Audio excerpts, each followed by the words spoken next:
Morning. Just to firstly introduce myself, my name is Natalie Wong, and I am the Coordinated Community Response Training and Development Manager at Standing Together, and I will be chairing this webinar today. Behind the scenes, we have Marianne Dubé-Lacroix, our CCR membership coordinator, and she's operating the slides and ensuring everything runs smoothly, and you will get a chance to meet her at the end of today. Together, we form the new CCR team within Standing Together. And although the CCR is in the bones of our organisation, and you'll hear more about that today, this is the first time we've had a dedicated team focused on the CCR and local partnerships. We've been in post now for around 3 months, and I want to warmly invite you all to celebrate this milestone with us.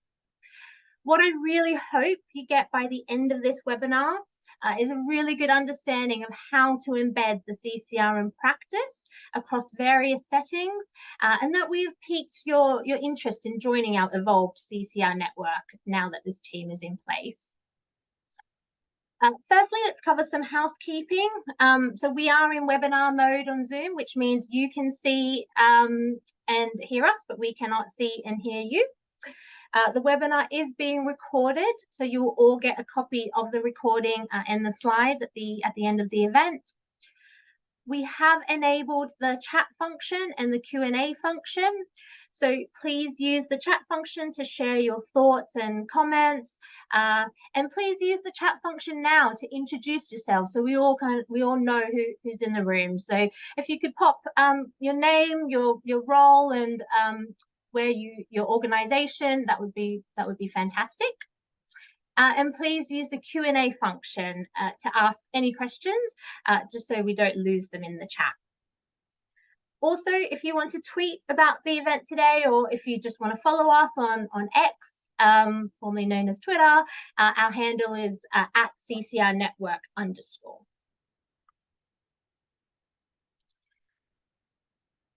Next, we've got the agenda. So here's the agenda that you see on screen now. So firstly, you'll be hearing from Jo Choi, our acting CEO, to speak about the history of Standing Together and the CCR. Then we will have presentations from Standing Together's different teams, highlighting key aspects of the CCR and its importance. And this will be followed by a Q&A panel for you to direct questions to any of the speakers. And we'll finish this event with an overview of what the evolved CCR network will look like and offer. So without further ado, I would like to invite Standing Together's acting CEO, Jo Choi, to come on and open the event. Thank you, Jo. Thanks, Natalie, and hello everyone. Thanks for being here on this wet and windy Tuesday. Hopefully you haven't had to brave the elements to get to work today, but if you have, well done. And if you haven't, I hope you're nice and cozy. So it's so great to see so many, well, not see so many, but know there's so many of you on the other side of the screen. And I'd like to start with a quick intro to Standing Together. So we're a national charity, a second-tier organisation, bringing communities together to end domestic abuse and violence against women and girls. We have 3 simple aims: end violence against women and girls, ensure the response to survivors' needs are coordinated, safe and effective, and for the coordinated community response, the CCR model, to be embedded across all local areas in the UK. So how do we work? We use our experience and expertise to advise and support organisations and local authorities to introduce, strengthen or develop the coordinated community response in their area. We work with communities to bring together all the different local agencies that play a part in tackling abuse, from prevention to prosecution and beyond. We help them to coordinate their activities, review their performance, identify gaps and support them to improve. We also deliver training and develop resources to make sure that professionals in public services feel confident dealing with disclosures of domestic abuse safely and effectively. So what about our impact? Over the years, we have influenced national and local governments to ensure a better response to domestic abuse.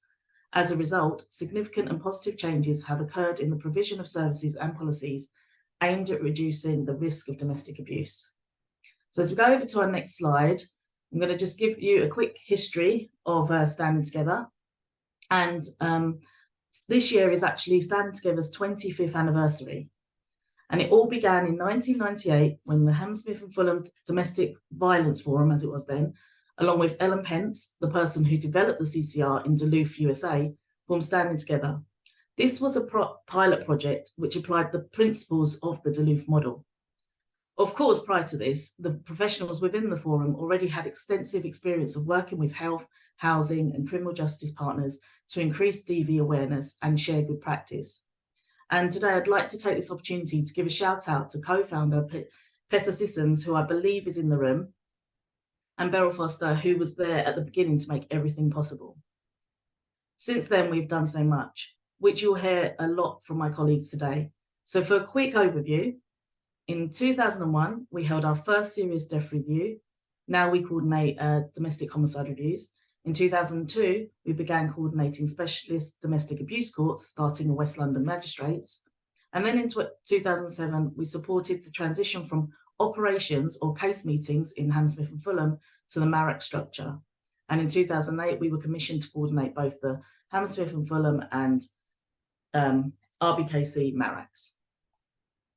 So over to the next part. In 2009, we began developing minimum standards for the housing sector, which has since grown to DAHA.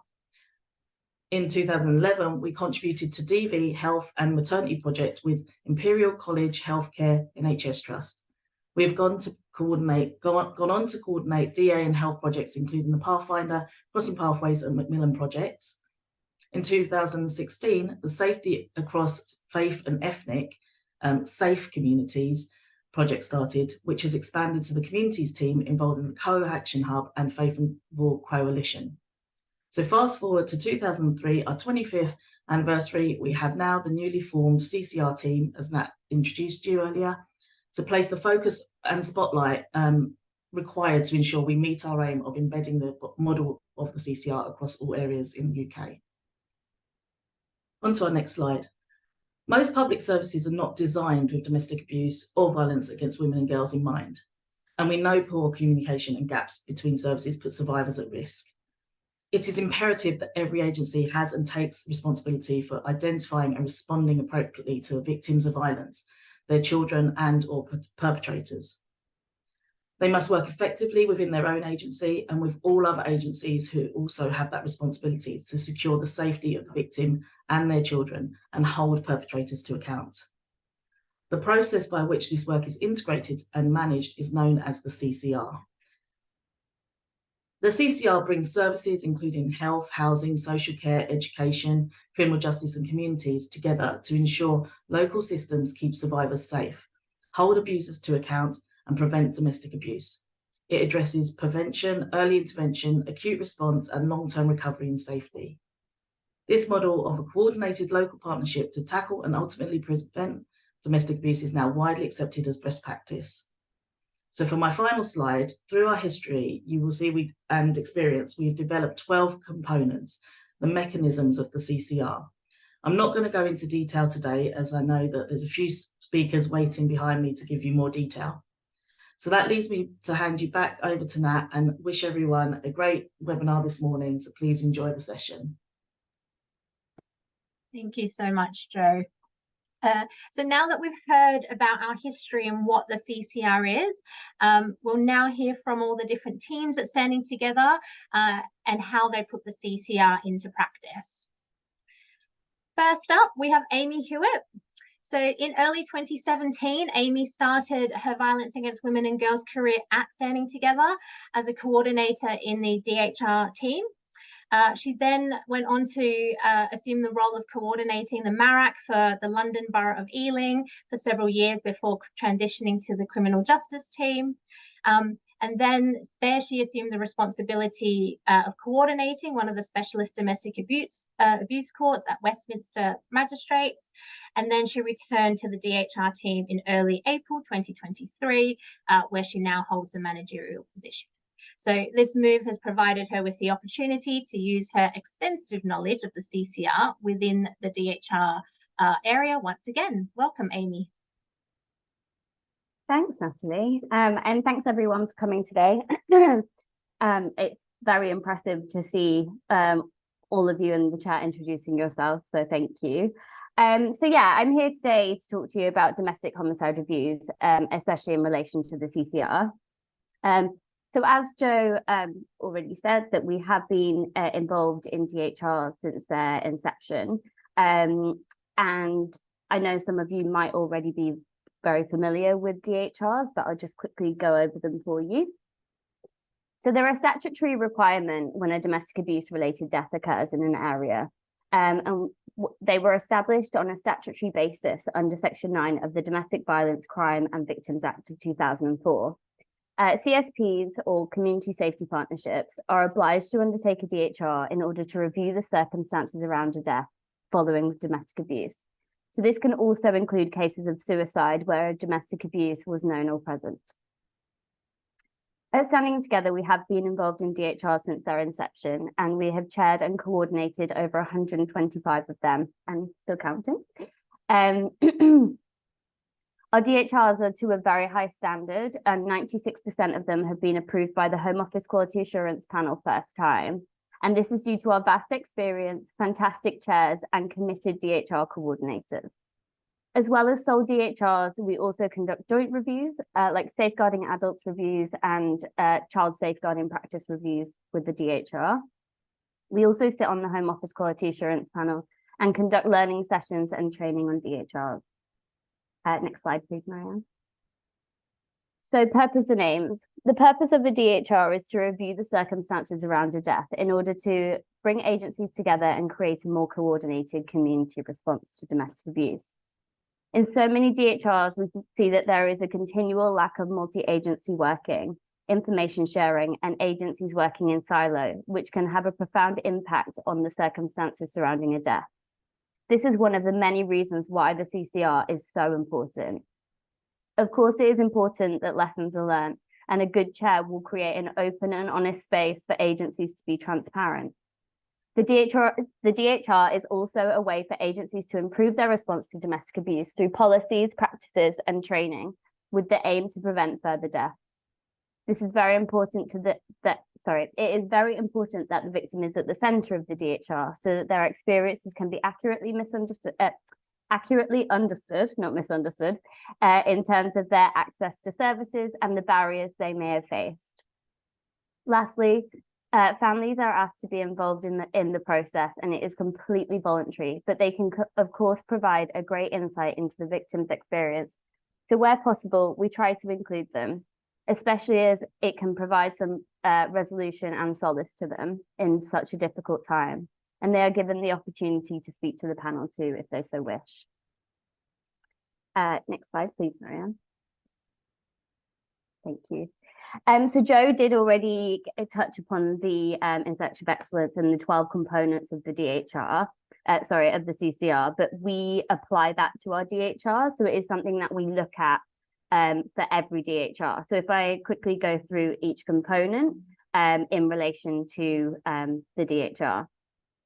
So starting with the survivor voice, I think this is, if anything, one of the most important components for us in the DHR.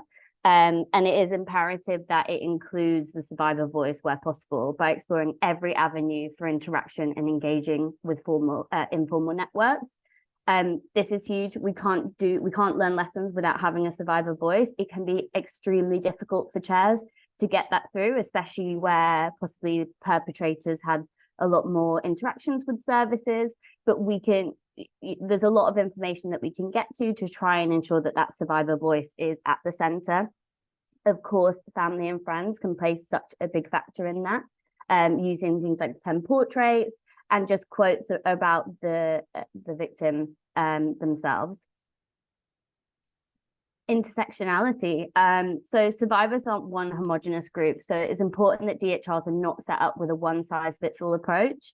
Intersectionality is a framework which is used to understand how a survivor's different characteristics and identifiers and identities can intersect and impact on their experience in unique ways, and at times increase the risk they are facing or increasing barriers to safety.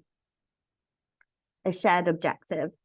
Having a shared vision and objective means that all partners are working towards the same goal in DHRs, which should focus on effective learning of lessons.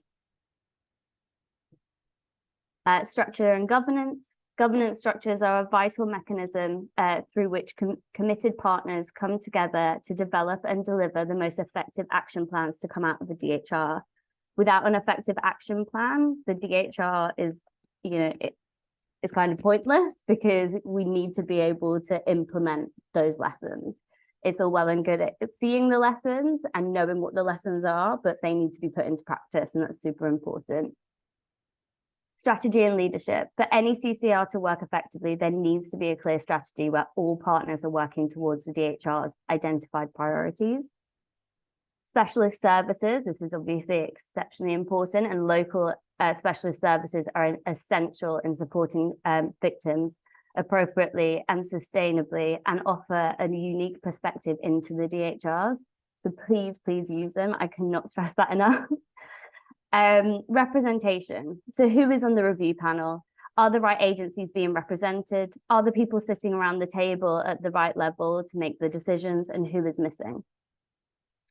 Resources is one of the biggest challenges for local areas. However, sustainable commissioning is essential for an embedded CCR, and a DHR can be used to highlight that, especially from recommendations, and kind of it's very good to bolster potential ongoing work. So definitely use them for that. Coordination is a system and not a person, and everyone has a role to play in a coordinated response. However, having said that, there is also immense value in the role of a coordinator. They bring agencies together, oversee the formation and maintenance of the DHR, and monitor the progress. We all know how difficult DHRs can be and how long they can take. And I think a coordinator is an essential part to keeping that DHR process going, keeping it accurate, and ensuring that all review panel members and chairs are fully engaged, and managing their expectations throughout the process. Training is fairly self-explanatory. In terms of data is crucial in giving you the information you need to track trends and develop an understanding of what is actually happening in any local area, and can be used effectively in DHRs. Equally, the sharing of data means partnerships can see beyond the individual's experience and can tell a story about how the CCR is working as a whole. One thing that we find quite helpful that we've started to implement is when we have a DHR in a new area, we tend to look at what the demographic looks like, the representation of the population, and the data around that, and how this individual's experience fits into that. So it's a really valuable place to start. Policies and processes or procedures. You need both policies and processes for an effective partnership in itself, as well as within each individual partner agency. Policies and procedures create the foundation for survivors to receive a consistent and appropriate response each and every time. Next slide, please, Marianne. So what does best practice look like, excuse me, when it comes to DHRs? Here are some things, not all, it's not an extensive list, but some things to consider when conducting a DHR. So when needed, involve expert panel members to gain a precise understanding of the situations faced by individuals undergoing the review. They play a crucial role in aiding DHRs and significantly contribute to understanding the potential barriers for victims. It's essential to acknowledge and compensate them for their valuable time. For further insights on effectively collaborating with expert panel members, Centre for Women's Justice have recently put out a report called Life or Death, and they have some really great insights into working with expert panel members on from by and fors on DHR. So please go and look at that if you haven't already. All DHRs must have an intersectional and ecological lens, and a good chair will bring that out of the DHR. And the third one, panels contain agencies even if they have not had contact. We see this in a lot of areas and a lot of other DHRs, that just because an organisation has not had contact does not mean they should not be on the panel. For example, if we find that in the review that an individual has had substance misuse issues, but we're not engaged in a local substance misuse service, We would want the DHR to look into learning around that. Why hasn't the person sought help? Why weren't they engaged in that service? Were they advertising the service in the right ways? What do those referral pathways look like? We can't do that without a panel member from that service involved. So please don't just look at the services that have been involved. And that can come out at any point of the review in terms of what is needed. An exploration of informal networks, of course, do what you can, and we do whatever we can to engage families and friends. But any local groups that they attend are really helpful. So, were they involved in local community groups, faith groups, any volunteering that they did in the local community? They're really helpful to provide insight and get that survivor voice across. Getting your chair right, this is quite obvious. They don't need to be the most experienced chair in the world, but they need to have the right knowledge and understanding the importance of collaboration and the CCR, we feel, in a DHR, and also be open to criticism, and of course, be independent to the area. Managing expectations is always a very hard thing, especially around DHRs, because you never know what's going to happen and what delays might come up. But where possible, please put that at the forefront, and ensuring that panel members and their colleagues understand the work that goes into being part of a DHR and the aftercare that may be needed for them. Keeping families up to date and keeping panel members up to date on what is happening. And where possible, obviously managing the expectations there too. And if in doubt, commission standing together. Just kidding. We are always here for advice. If anyone needs any, we just want DHRs to be completed to the highest standard. So yeah, thank you. Thank you so much, Amy. And thank you for highlighting how DHRs really are the CCR in action. Just a reminder to everyone, if you have any questions, put them in the Q&A, and then we'll come back to them at the Q&A panel after we hear from all the speakers. But yeah, if you have any questions as you're thinking of them now, pop them in the Q&A now. Okay, so next up we have Asifa Usmani. So Asifa is the program manager leading the communities team. Her academic background is in literature and human rights, and she's worked in various community and Borg sector services, as well as in key institutions, including GPs and other health settings. She's also passionate about raising awareness through poetry, and as a full-time working mother, she feels that poetry strengthens her, and she's really interested in issues of exile, intersectional feminism, and especially women in conflict and its impact. So thank you so much, Asifa.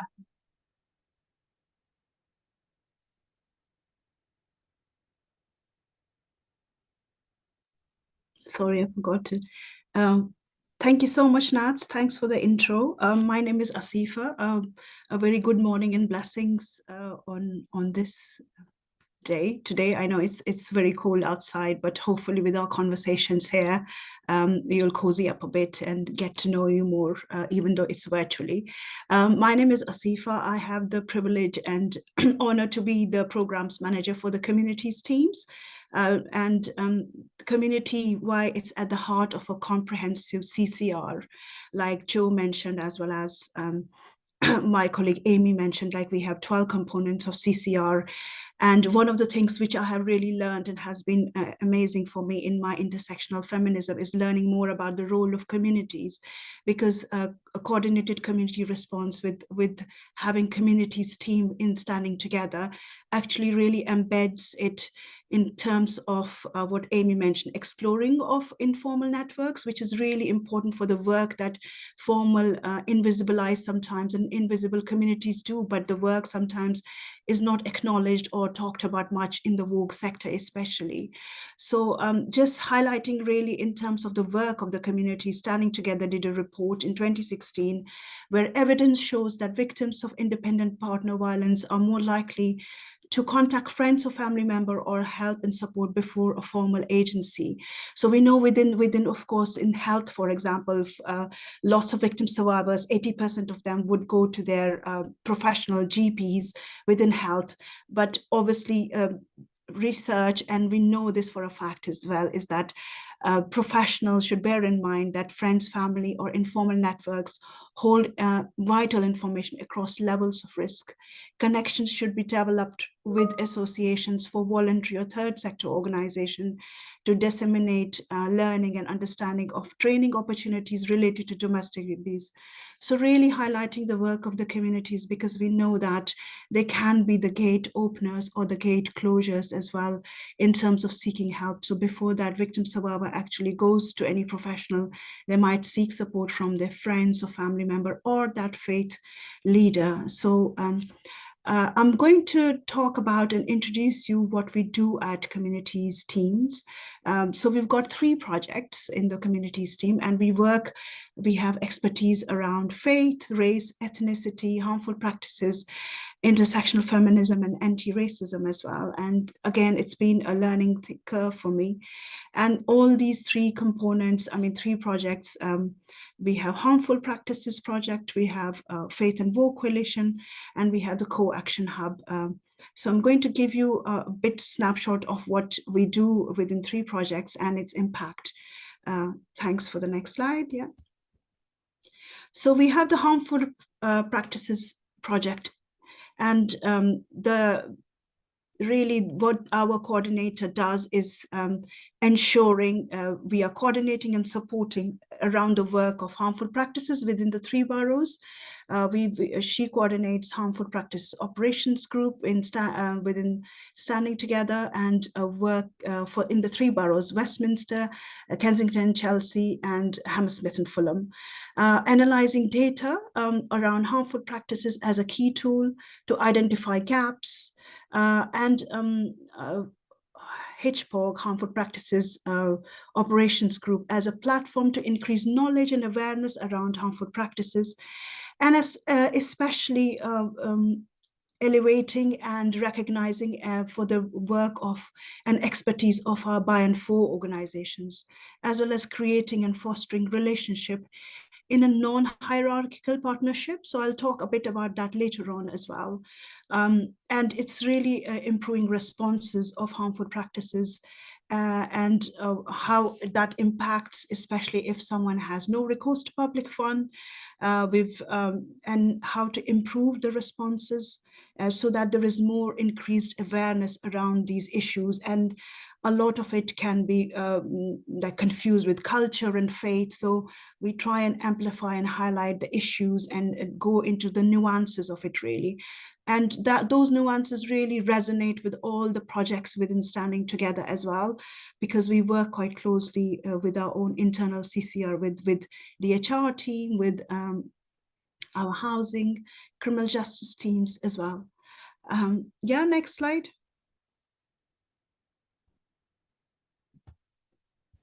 So this about our next other project, the Faith and Vogue Coalition.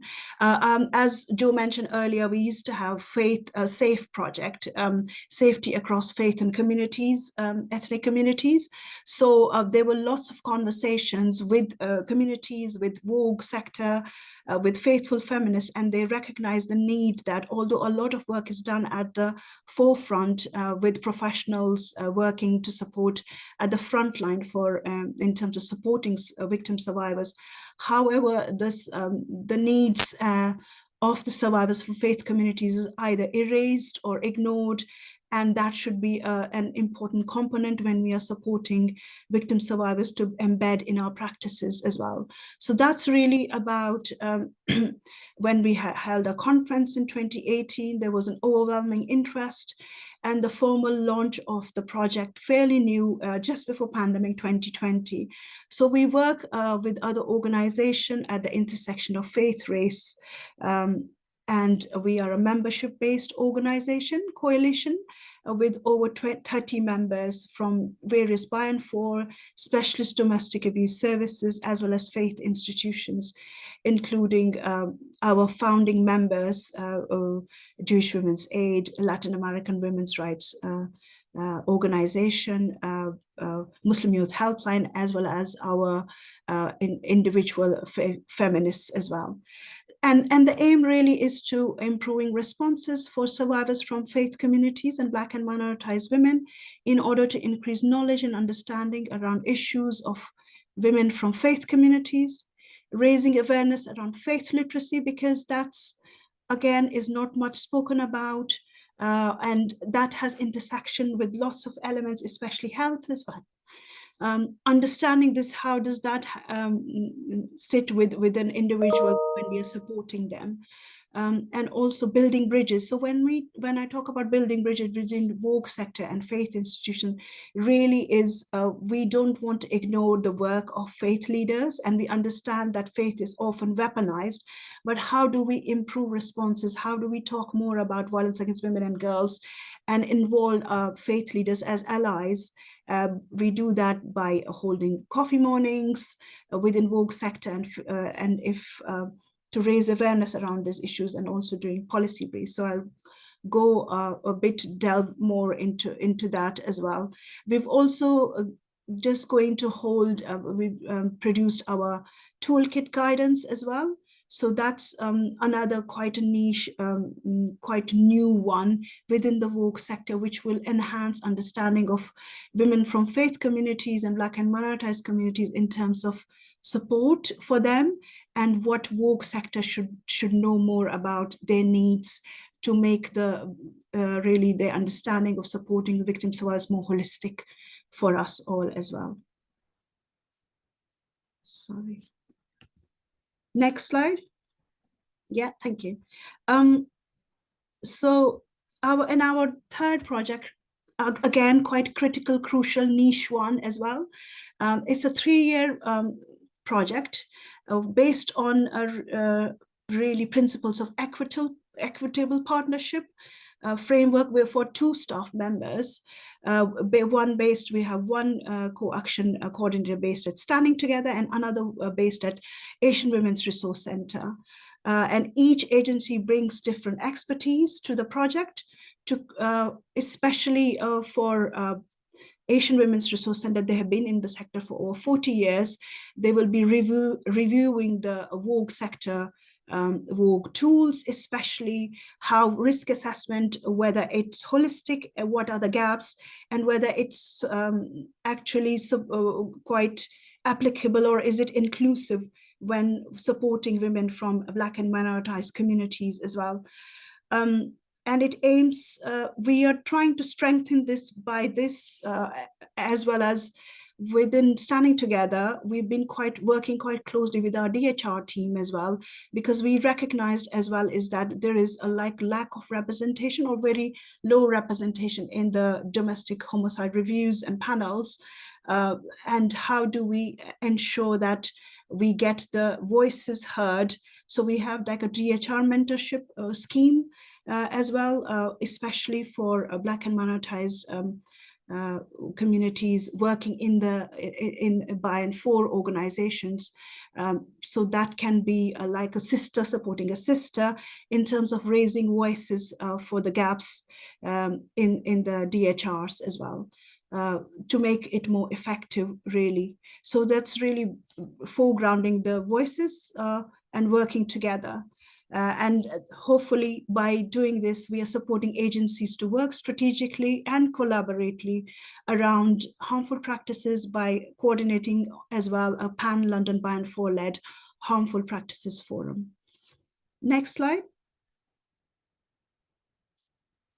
So I've given you a bit of a snapshot of the 3 projects, but we try and weave it as a thread so that there's a ripple effect and impact as well, in terms of, as I highlighted, about the focus is on the invisible aspect of the communities and the coordinated community response. Our work centers around needs of survivors who are often missing in responses from faith communities as well as harmful practices. Identifying policy gaps. So we've just done one policy brief around role of faith leaders, whether they are gate openers or gate closures in fighting against women and girls. So we're launching doing a soft launch around social media this coming Friday, really. And there have been other really useful resources which Marian, my colleague, will share with you for the work which has already been done in harmful practices, responding to harmful practices against women and girls in London, and what does data tell us, and why is data important as well. So in our through our co-action hub, which embeds the voices of harmful practices strategic partnership, where we have by and for organization expert led as well. We've created fact sheets on harmful practices, we've got some good feedback around that as well. And there's a lot coming up, and we will share more information, but feel free to ask questions if you're not sure about it. And we will be speaking to, of course, our members as well in terms of exploring violence against women and girls and faith aspect as well. Thank you.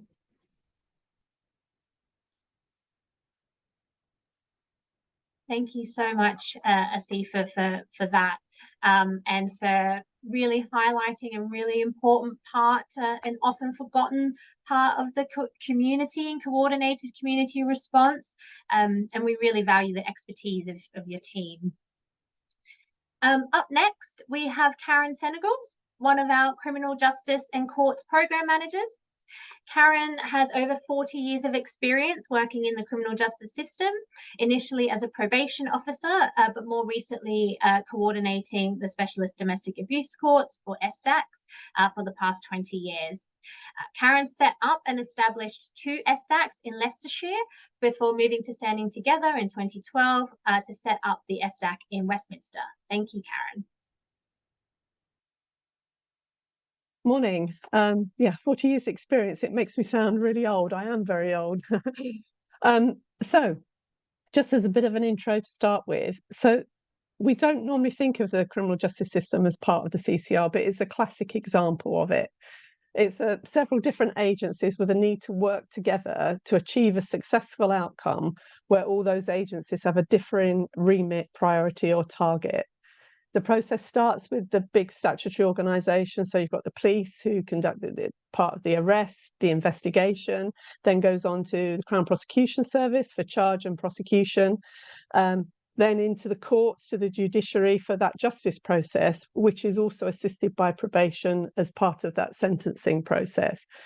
But throughout all of this, there are the other agencies like the domestic abuse services, witness services, but also health services and children's services all come into play. So what is a specialist domestic abuse court? So a specialist domestic abuse court, you can see the details up there on the screen, but it works with all of the agencies I've mentioned using the CCR to bring them together. Specialist courts were created to try and make the journey that a case goes through a more centred around the needs of the victim in the case. The focus is on improving the victim's experience of the criminal justice system by looking at what is needed to make that process safe and to hold perpetrators accountable for the abuse and to provide an opportunity for them to change.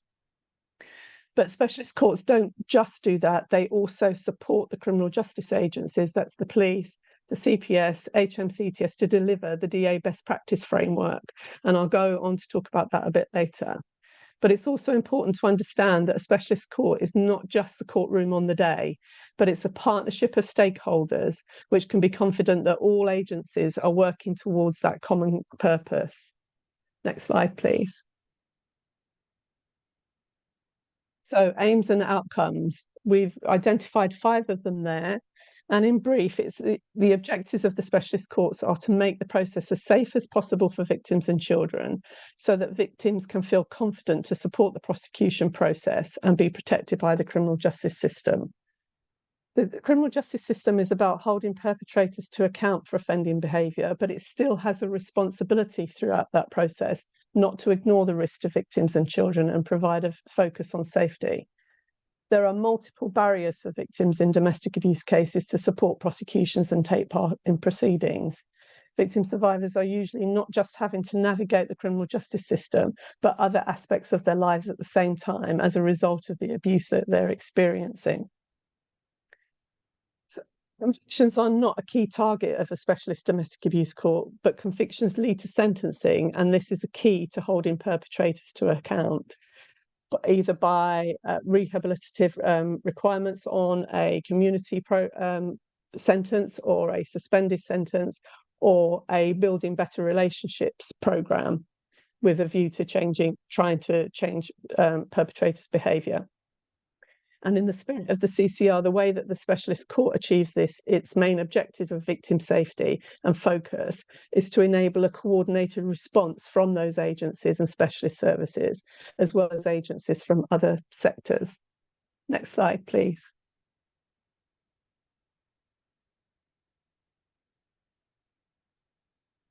We work to a common purpose to make sure that those differing remits, priorities, targets, powers, etc., do not have a negative effect on outcomes for victims. So the police have their requirements and what I always call their KPIs. You know, their aim is to investigate and get the case ready for a prosecution. And the CPS, their role is to prosecute on the part of the Crown. And what we try to do is make sure that the victim's focus is there at every step of the way. It's not just that process for that organisation, but it's also making sure that they look at it with a wider lens. So there are robust processes and structures and mechanisms to enable a focus on safety, accountability, to achieve effective case management. And we also work to agree definitions which enable us to flag those cases, look at clear referral criteria and pathways, and define which cases are subject to intervention. Next slide, please. So I touched briefly on the domestic abuse best practice framework. And this came out in 2018, and it came out of a deep dive by the Crown Prosecution Service, looking at high volume, high conviction areas were examined to see how they worked. And they identified 4 key components present in those areas and then tested them on high volume, low conviction areas, and they saw a clear improvement.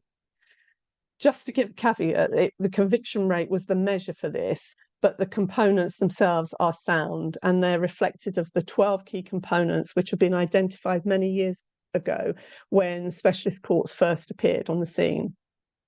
So the 4 components that were identified were a clear multi-agency community approach, which addresses risk management and safeguarding procedures, independent domestic violence advisors, IDVAs, as we know them, trained and consistently deployed staff across all agencies, and in-court services, which include proactive witness services and appropriate use of special measures. So standing together have been, supporters of domestic abuse courts for many, many years, but we welcome the DA best practice framework for its sound recommendations, and we continue to promote specialist courts as crucial to deliver that framework, their components, and enable it to be most visibly and effectively. So next slide, please. So benefits of a community CCR, coordinated community response. So for us, it's about a case that comes through the criminal justice system. It arrives at the specialist court and it's passed through a system where all the agencies are working together to the agreed protocols that have been set up as part of the management of that specialist court, to those agreed aims. And it's important to point out that no one has for overall responsibility. All those partners working together have an equal voice, which means that all the aims are agreed amongst everybody in that working group. Each one understands the next step in the process. So it's about understanding. It's not just what you do as part of the process, it's understanding what the work that you do and how that fits into the next one. And that goes back to the beginning when I said that it starts with the police responding to a call, and it goes through the process, and it's making sure that every agency does their bit to enable the successful outcome at the end. But the coordinated response asks for information sharing, which is crucial to what goes on in the specialist court, and it's information that's relevant and safe. It enables safe decisions to be made through the criminal justice system because the right information is shared and it is accurate information. And that's really important when we're looking at bail applications from perpetrators, but also when we're looking at the end of the system, possible restraining orders and for the protection of victims. And throughout the specialist court, there's a thorough support for victims throughout the process. So we have criminal justice IDFAs, we have robust referral pathways. And throughout this, victims are informed of decisions affecting their safety and about case outcomes. Court also is about appropriate sanctions imposed on perpetrators to reduce risk and allow opportunity to change abusive behaviour. And also, as I've just mentioned, protection for victims through ancillary orders, which are actually based on their wishes and what's enforceable, rather than something being imposed on a victim. And throughout all of this, the safeguarding of children who've been subjected to domestic abuse is a priority in everything we do. So we've recently completed, so next slide, please, or that might be the end of my slide. But it can stay on there, that's fine. We've recently completed a project mapping how DA is dealt with in the criminal justice system. And that was identifying where there are specialist courts and where they're not. And in some areas, they think they've got a specialist court, but actually there's nothing special about it at all. We have a final findings report that we've done, which is available. And also, I'd like you to think about what's happening in your area, whether you think you've got a specialist court or not. We've probably been to your area and quite a bit of information. So I'm happy to talk to anyone who wants to know a bit more about what we've seen in their area. And that's it from me. Thank you. Thank you, Karen. And thank you for highlighting the importance of a coordinated criminal justice system, because that ensures survivors are protected and perpetrators are held to account. Okay, so moving over to the health sector now. Next, we have Roisin Ross. So Roisin is the Senior Project Manager for the Crossing Pathways Network, Commissioning and Survivor Voice workstream within Standing Together's health team. She has worked and volunteered in the VORG sector since 2015 as an ISFA, Integrated Sexual Health ISFA, Service Manager, and supported building women's and children's safe spaces in refugee camps alongside training volunteers on domestic as well as sexual abuse. So handing over to Roisin. Thank you. Thank you, Nat. So today I'm going to introduce the overall health team and then the importance of the CCR in action within the health team and the overall importance of health and domestic abuse, so the intersection of health and domestic abuse. So I wanted to start by explaining the different roles and projects we have within the health team at Standing Together, because there is a lot going on. So first of all, we have our domestic abuse coordinator roles. So they coordinate a trust-wide response to domestic abuse, such as improving domestic abuse identification and response by engaging health professionals and developing an infrastructure around policies and procedures through staff training. We then have our Macmillan Domestic Abuse Project. So that's Standing Together working with Macmillan Cancer to improve services and support for people who've been affected by both cancer and domestic abuse. We have our Survivor Voice stream of work within the health team, where our Survivor Voice has conducted focus groups with survivors on the intersection of health and domestic abuse, and is now running a Survivor Voice network, which is a co-production service which will create a report by the end of next year with recommendations and opportunities for health professionals regarding domestic abuse. We then have our whole health regional leads in each region of England. We have our data insights lead and our project officers who work together to support the team and gather information and data to help inform our work. We've also established our Crossing Pathways Network, which is a network to improve the intersection of health and domestic abuse through learning, collaboration, and the sharing of knowledge. And that currently has 670 active participants. We are also commissioning services through our Crossing Pathways initiative, and these are Pathfinder recommended roles like IRIS-I, and also innovative roles like a CAMS domestic abuse practitioner. We then have our overall health and domestic abuse training, which are tailored bespoke packages. And we also coordinate the InCADVA forum, which is a critical thinking and sounding board space for professionals to speak about the intersection of domestic abuse and health and inform policy and practice within that area. Could I have the next slide, please, Marianne? Thank you. So the health team works to feed into various elements of the CCR. So first of all is the survivor voice element of the CCR. So we do this through consulting with survivors through our survivor network and really trying to engage them in co-production as much as possible within the network. And recently we conducted focus groups with 55 survivors on the intersection of health and domestic abuse. And this report will be on the Standing Together website soon. And at the end of the report, we've offered opportunities within health and domestic abuse, which will then be informed by recommendations from our survivor network at the end of next year. We also feed into the CCR through commissioning. So the services we are commissioning are intersectional and respond to many survivors' needs. So this can be older persons, rural practitioners, to CAMS practitioners, disability IDVAs and mental health IDVAs. So we've tried to make sure every service we're commissioning is as intersectional as possible, but we could always improve on this. And then the next part is our shared objectives within health and domestic abuse. So that's through our Crossing Pathways networks and our InCADVA forum.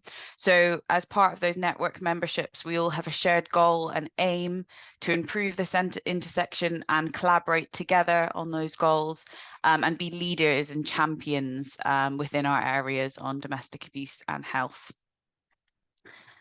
We then move on to the resources. So we've developed key resources on the intersection of health and domestic abuse on the health team at Standing Together, such as the Pathfinder. The Pathfinder was a 3-year fixed-term pilot that brought together expertise and funding for specialist domestic abuse interventions to embed a whole health approach to domestic abuse in 8 sites across England. This is available to read on our website, and you can download a copy. So please do that if you're interested in reading through that. And also resources like our Survivor Voice report that will also be available on our website. We also upskill the health workforce through training and collate data like our health mapping. So phase 1 of the Crossing Pathways initiative was to bring all the information together from across England of what interventions are currently in place in health settings and to analyse that and make decisions around commissioning through that mapping data. That mapping data will also be shared at some point and will be available on our website. And lastly, through improving policies and procedures within health-based services. So that's how, as a health team, we work together with health professionals and domestic abuse professionals to integrate a coordinated community response. Marion, can I have the last slide, please? And lastly, I just wanted to touch on why it's so important, why the initiatives that Standing Together has within the health team are so important regarding health and domestic abuse, and vital for survivors to reach out for support and for all of us to consider health in all of our working knowledge around domestic abuse. So first of all is the NHS as our front door for survivors. So the NHSE site that health services see 1.5 million patients a day and have 1.3 million staff. So the NHS has a unique opportunity to support survivors, victims and perpetrators and intervene as early as possible, but also prevent abuse for patients and staff members. And that's something really important to highlight, is this 1.3 million members of staff could also be survivors or perpetrators of domestic abuse. There's a cost of not getting this right. So domestic abuse has a profound impact on our physical and mental health and costs society 66 billion a year, and 2 billion of this is borne by health services. Health is also a key institution. So nearly 500,000 survivors of domestic abuse seek assistance from medical professionals, and 80% of women experiencing domestic abuse seek help from health services. And this is often their only and first point of contact. Health services also see hidden victims and survivors of domestic abuse. So in Safe Lives 2019 survey, it says that health settings encourage higher rates of disclosure, including from groups who face additional barriers, such as Black, Asian and minority ethnic groups, disabled, older and LGBTQ+ communities. In terms of mental health, health and domestic abuse initiatives are important because, for instance, 70% of women accessing mental health services have experienced domestic abuse. And A&E and hospital stays are also important. In the most extreme cases, victims on average would attend A&E up to 15 times before domestic abuse intervention was provided. And that is from a Safe Lives report in 2015 called Getting It Right First Time. It also relates to domestic homicide reviews.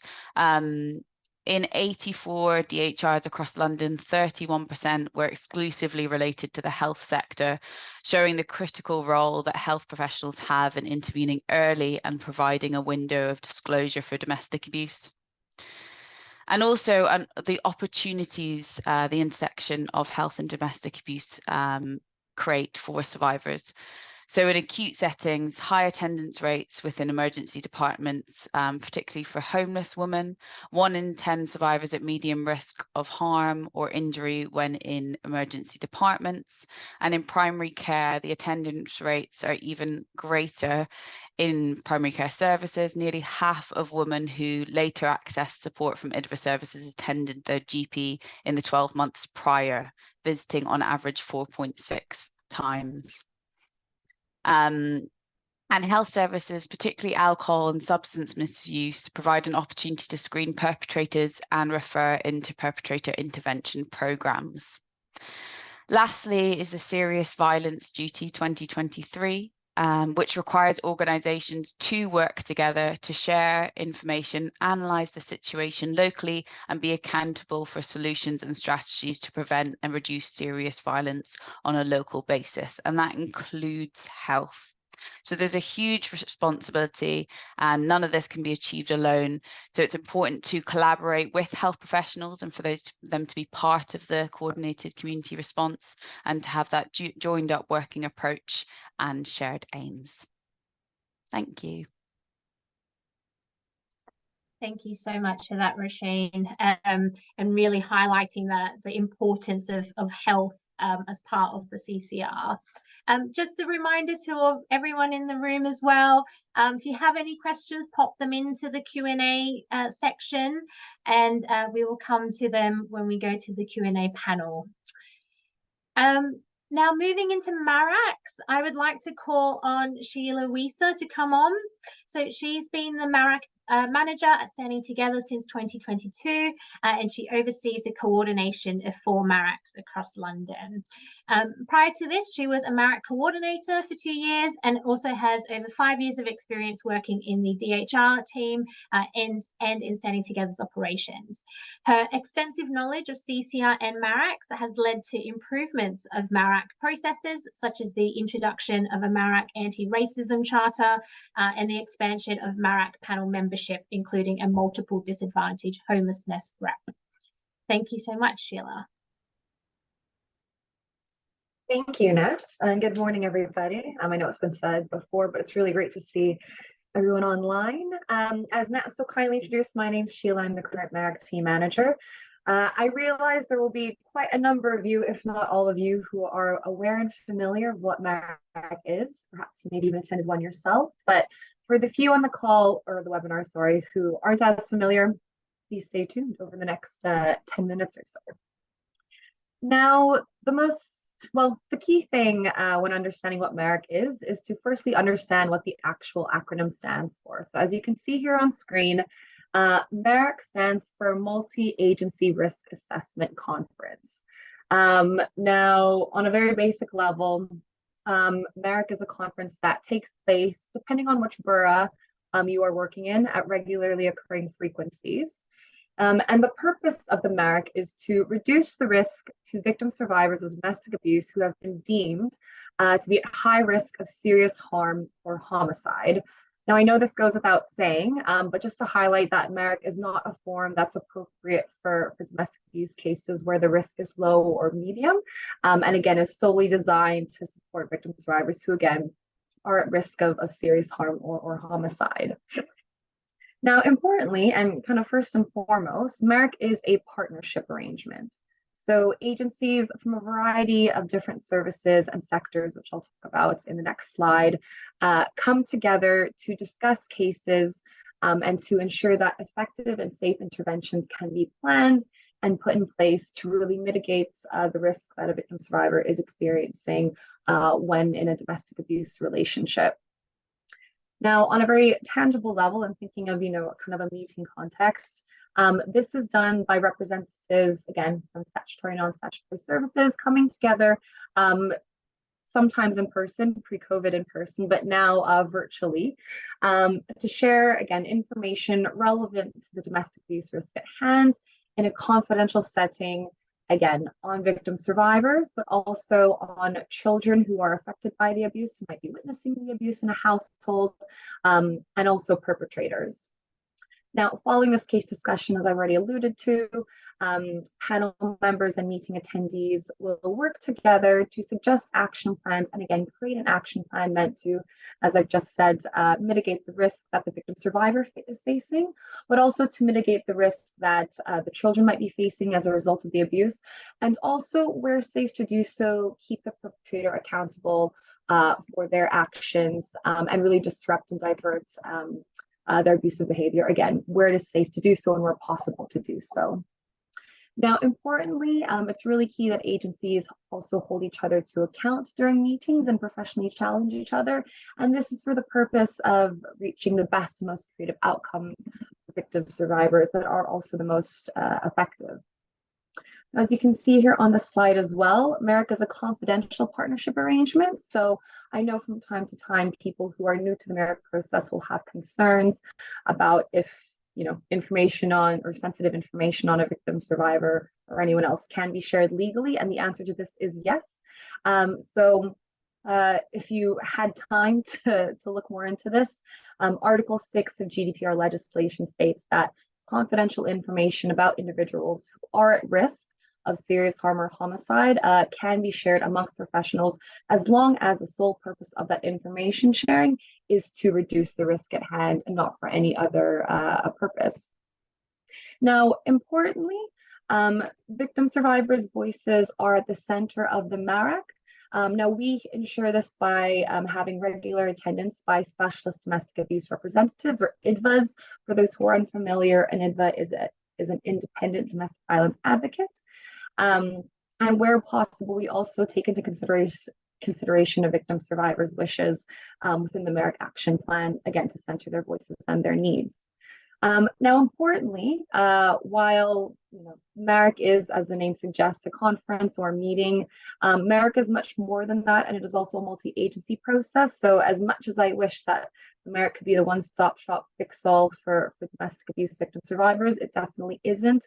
We aren't a case management system and don't work directly with victim survivors, so it's really important that before, during, and after a MARAC, that frontline professionals who are actually engaging with victim survivors continue that direct safeguarding support and advocacy support to help ensure that the risk to them is mitigated and to help ensure safety. We can move on to the next slide now, Marianne. Thank you. So how does MARAC link with the CCR? So MERIC is quite literally a physical manifestation of the coordinated community response. As I mentioned, it is a forum whereby professionals from a variety of different agencies, both statutory, non-statutory, come together to again create an action plan for victim survivors to mitigate the risk and subsequently create a really robust safety net for victim survivors that addresses their differing needs and differing risk factors identified. We find, within MERIC, but also within the coordinated community response model, that when agencies do not work together, they are working in silos, and because they're working independently, gaps are created that victim survivors can quite easily fall through when trying to access support. So by having the MERIC, we really are aiming to close those gaps, and as I said, create a really robust safety net. And just to kind of give a flavor of who attends the MERIC, we have it listed here on screen, but we have representation from, as I've mentioned, IDVA and voluntary services who really represent the voice of the victim survivor, but we also have regular attendance from professionals within police, from health, mental health, housing and homelessness, substance misuse, and criminal justice, as well as some guest agencies here and there where relevant to attend. We can move on to the next slide now. Great, thank you. So I'm just going to end this presentation by talking a little bit about Standing Together's MERICs. Now, Standing Together, as Nat has mentioned, and as Joe mentioned at the beginning of this webinar, have been conducting MERICs for several years. So we started coordination first and foremost with Hammersmith and Fulham MERIC in 2007, and since then have expanded our MERIC coordination and currently coordinate 4 MERICs. So in addition to Hammersmith and Fulham, we also coordinate Haringey, Westminster, Kensington, and Chelsea. We also previously coordinated Ealing for several years. As a result of having at one point oversight over 5 MERICs total, we've really been able to develop an unparalleled expertise in MERIC coordination. Our expertise in this MERIC coordination can be demonstrated through a variety of pieces of work that we've done. Firstly, in 2001, my predecessor, or 2021, my predecessor co-authored a London MERIC MOPAC review called What Does Good Look Like? A Pan-London MERIC review. This was a review of all London MERICs and what good practice was. And because of our expertise in coordination and our capacity as a team, we also regularly coordinate the London Coordinators Forum, which brings together all coordinators within London to really discuss successes, but also, areas of improvement within MERIC. Our success in MERIC can also be seen by how we are constantly achieving many of our KPIs. So, for example, we are normally consistently meeting benchmarks for recommended case volume. This is something we've been performing over 100% for since June 2019, and prior to that, we were consistently meeting the 80 to 100% case volume target as recommended by Safe Lives. We've also frequently met targets for referrals for victim survivors from Black and racially minoritized backgrounds, for victim survivors who are LGBTQI+, as well as for male victim survivors. And we highlight all of this data in quarterly steering group reports, which our data impact analyst produces. Standing Together MERICs and our successes are also demonstrated by our high attendance rates. So in the last year, 75% of our MERICs had over 90% attendance rate, which is the minimum as recommended by Safe Lives. Our membership is also constantly developing, and on average, we'll have about 15 to 25 professionals attend each MERIC, which again is really great in regards to then addressing all the different risk factors and needs for a victim survivor. Importantly, as Nat mentioned in my introduction, we've also established a specific multiple disadvantage rep in Westminster to better support victim survivors experiencing multiple disadvantages. And we also have varied membership from several by and for agencies, again, to really improve the support that victim survivors who are marginalized get at MERIC. We've also really been able to, develop various trainings, including a MERIC workshop, briefings, and inductions. We also provide regular MERIC rep refresher trainings and MERIC chair refresher trainings to really keep everybody upskilled and up to date with any changes. Now, lastly, our expertise in coordinating MERIC and success is also demonstrated by our dedication to constantly improving and evolving the MERIC process. As Nat alluded to as well, we've recently undertaken work to ensure our MERICs are more actively anti-racist, intersectional, and inclusive. This has taken place in the form of having regular meetings regarding the matter, which has then resulted in the authoring and development of American Anti-Racism Charter. We've also undertaken work to ensure that victim survivors who are experiencing harmful practices and multiple disadvantages that are identified, again, through representation of specific reps at Merrick to ensure this. And lastly, we also are the single point of access for all referrals from Chell West and ICHT Hospital Trust, which makes the referral process for them a lot easier and just more streamlined. And so, yeah, that's a bit about Merrick. Please do pop any questions you might have in the chat. And thank you for listening.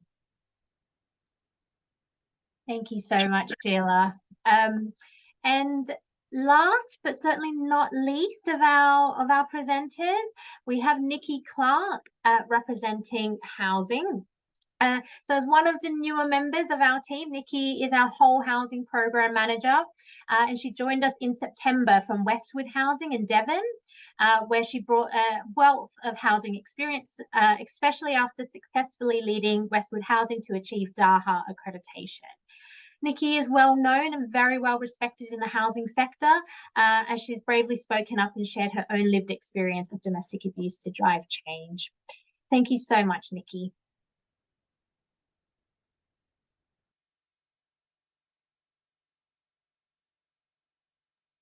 Oh, Nikki, we can't hear you.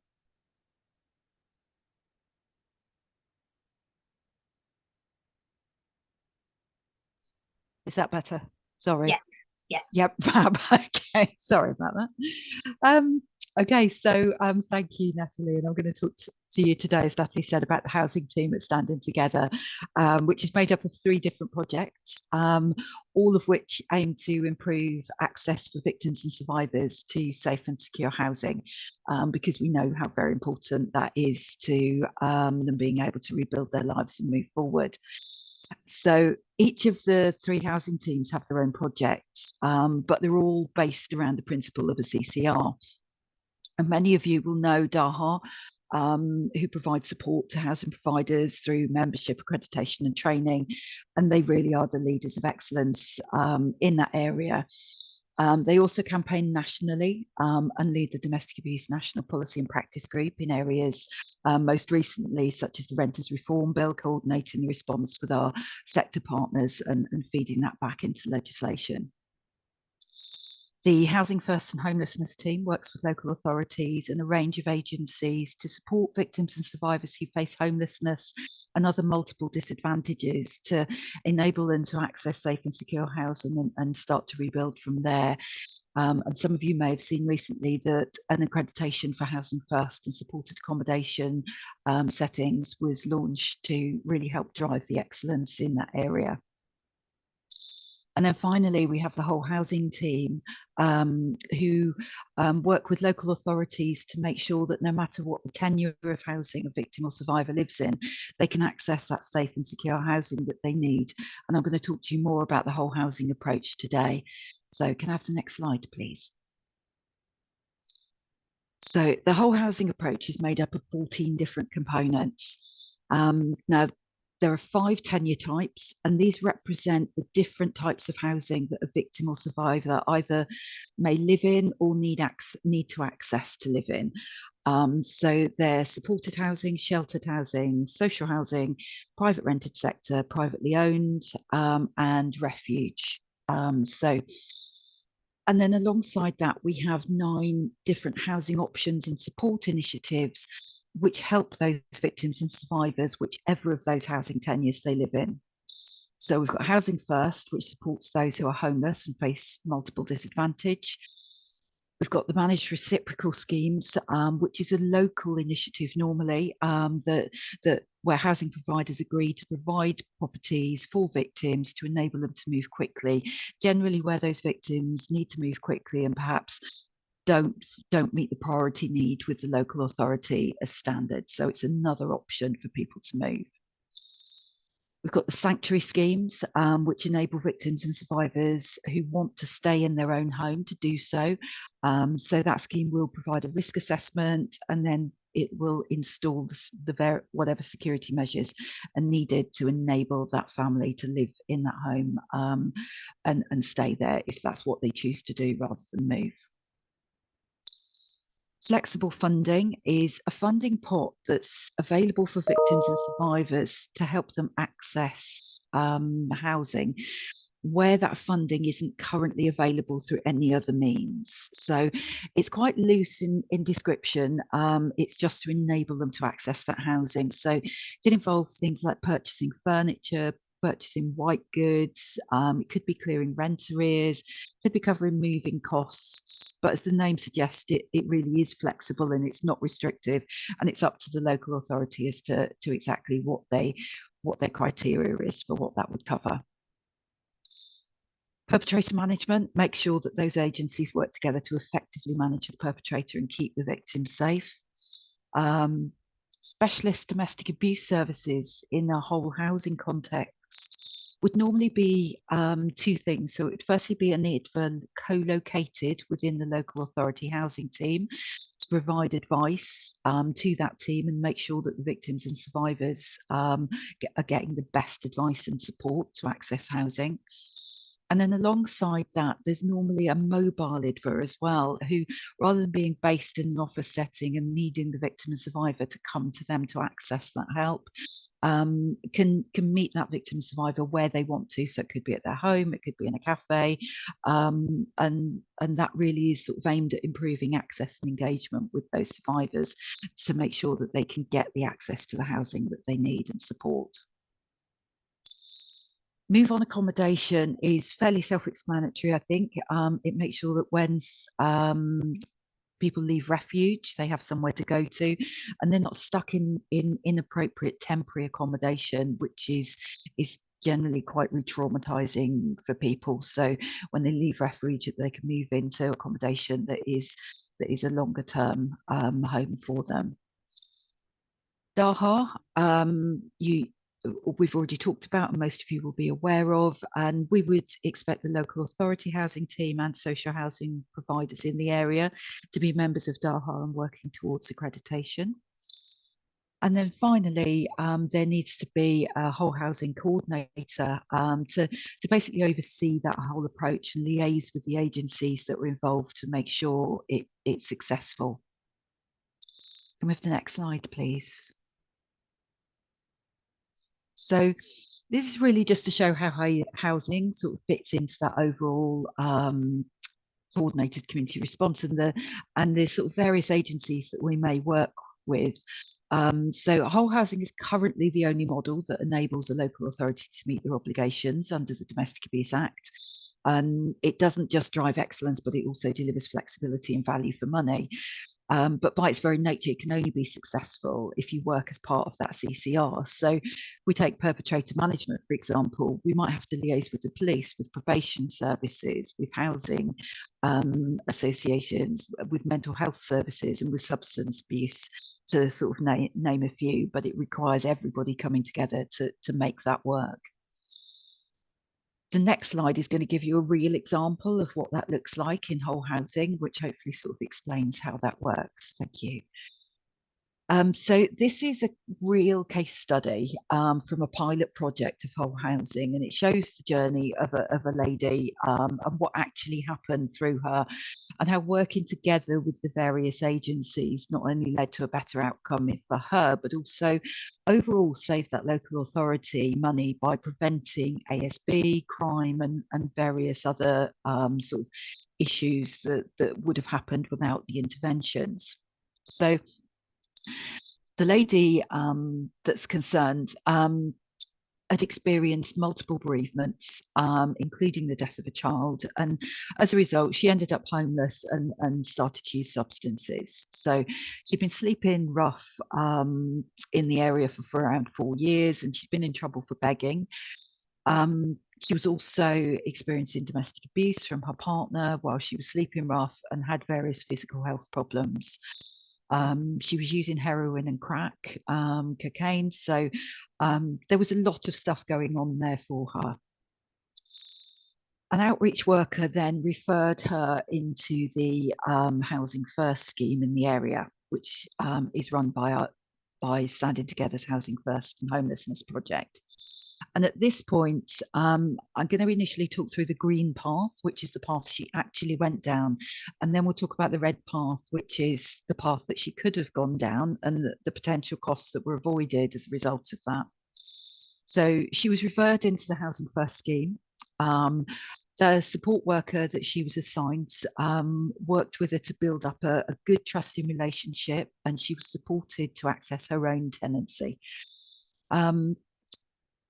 Because she was able to start to settle in the property, and she had the good relationship with the support worker, she was then able to engage with the drug and alcohol services.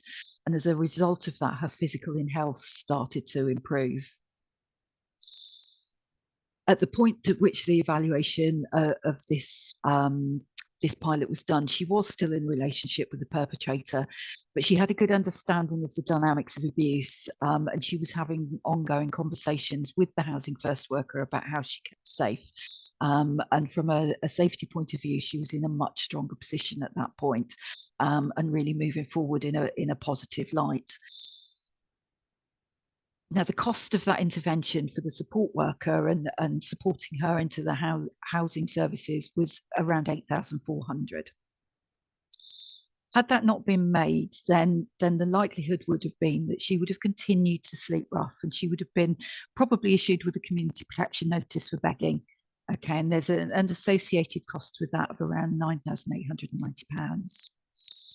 She probably wouldn't have engaged with the support around her drug and alcohol use, and probably continued to use those. And the costs associated with sort of the antisocial behaviour and the crime that goes alongside that was around sort of £18,000 estimated. She would have probably also continued to experience domestic abuse from the partner, and would have stayed in that cycle of homelessness, multiple disadvantage, domestic abuse, her physical health deteriorating, mental health probably deteriorating, and the drug and alcohol use continuing. So overall, it was estimated by the evaluation of this that the costs avoided to the local authority were just under 41,000. But the actual, in order to get her to a positive place, cost around 8,000. So quite a significant saving there. So just to summarise, really, coordinated community response is really key to whole housing. It's only by working with our partner agencies that we can deliver those housing outcomes for the victims and enable them to really start to rebuild their lives in a safe and secure home. So if anyone's interested in those any more or has any questions about whole housing or the housing team in general, please pop them in the chat, and thank you for listening. Thank you so much, Nikki. And so now you've heard from all of our teams at Standing Together, and I really want to bring us back to the bigger picture of the CCR, and I guess kind of the purpose of standing together as an organisation, the purpose of our team and of the webinar today. And I really wanted to highlight what we mean when we refer to the CCR being a whole system response. So on this slide, you can see that we've represented key parts of the system in each puzzle piece. And so, you know, as you heard today, Standing Together's work and teams are on here. But I also wanted to highlight that the CCR really encompasses the whole community. So, and that includes parts of the community we haven't talked about today, such as children's services and adult services. And in this visual representation, each piece of the puzzle is working independently. So survivors would need to go to each agency separately in order to get their different needs met. And as Joe mentioned at the very beginning of today, unfortunately, we know that poor communication and gaps between services lead to heightened risk for survivors. So if we look now at how we advocate for the system to work,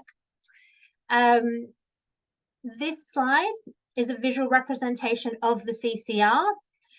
So the CCR brings all agencies and services together in a coordinated way, both strategically and operationally. So partners are unified in their efforts to work together to end domestic abuse involved. So Each and every organisation here with us today, all of you in the room with us, no matter what your what settings you work in, what organisations you work in, you play a really key segment of the puzzle. You're a really big part of the puzzle.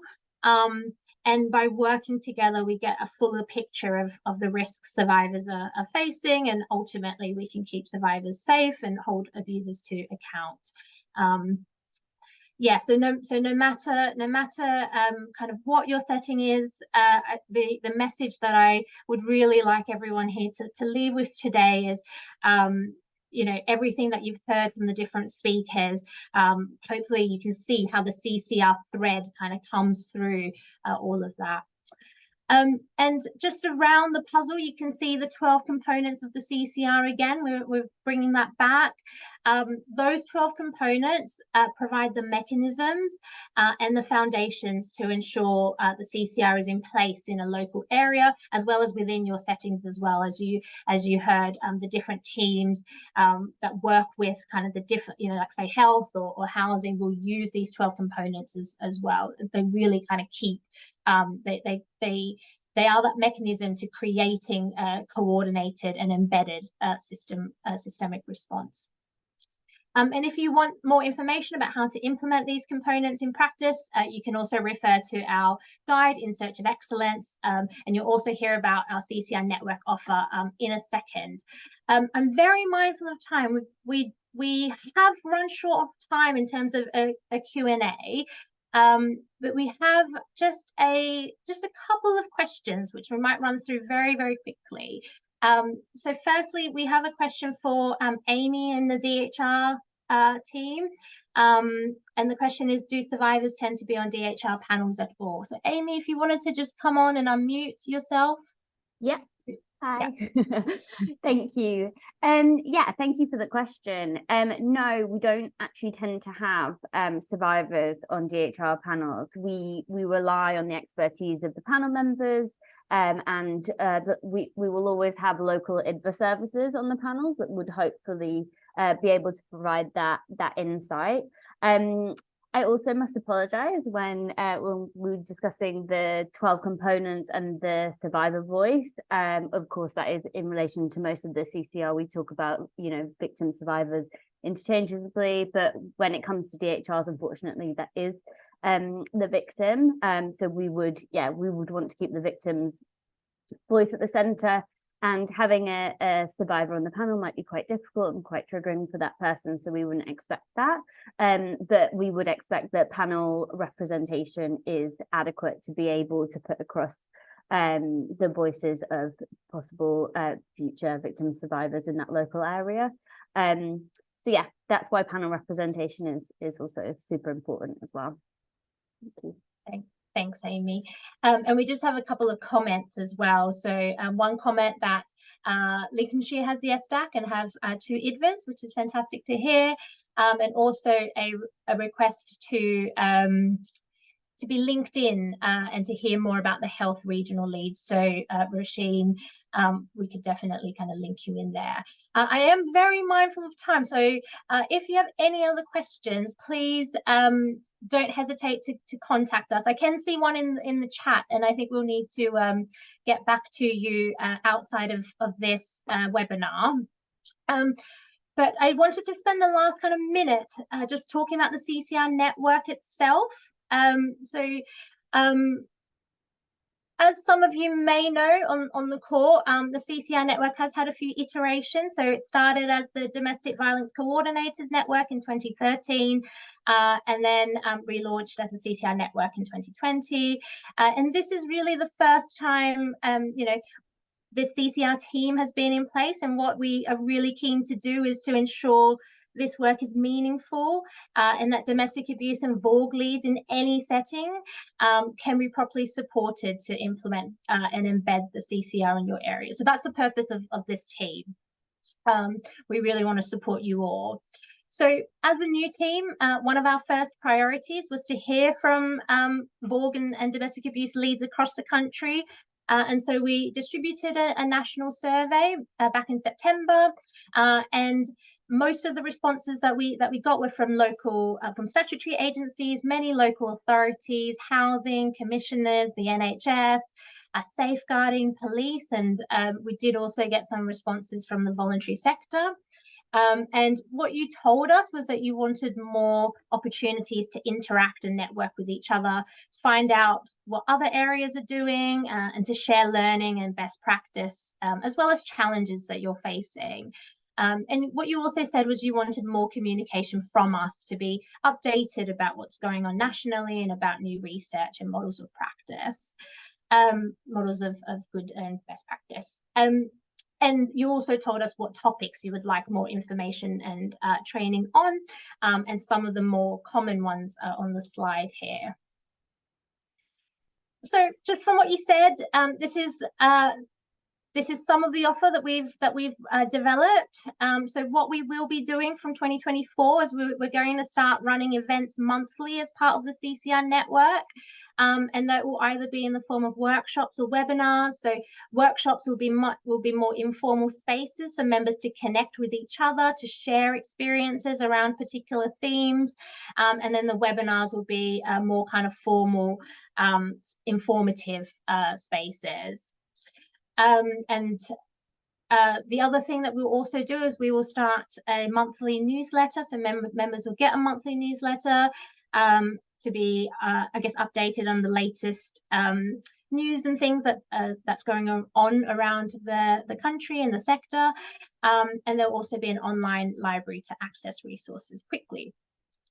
So we do have our first 3 workshops already planned for next year. So in January, we're going to host an introductory workshop, which focuses on the CCR and sharing ideas for best practice. In February, our communities team will be hosting a workshop focused on exploring the link between faith and VORG. And in March, the workshop will be focused on VORG in our strategies, the harmful practices example. And we do also have other workshops themes lined up for later in the year as well. So including workshops around making MARACs accessible, best practice around expert panel members in DHRs and multiple disadvantage. And also just wanted to quickly say we're really open to hearing from our members about what you need, and we'll be flexible and adaptable throughout the year. So if you'd like any more information about joining the CCR network, we'll be sending out the new membership pack to everyone that registered to this event. You can also email us. Our email is on screen, and all the reports that were mentioned by our speakers today will be in the slides as well, and you will be getting the slides. And finally, I know we're a few minutes over. I just wanted to ask Marianne to switch on her video. And I want to say, firstly, thank you for all of your support today with the admin and tech side of things. And secondly, just to introduce Marianne is the CCR membership coordinator. So she'll be your main point of contact if you have any questions. And if you join the network, you'll definitely get to know her. And that brings us to the end of today.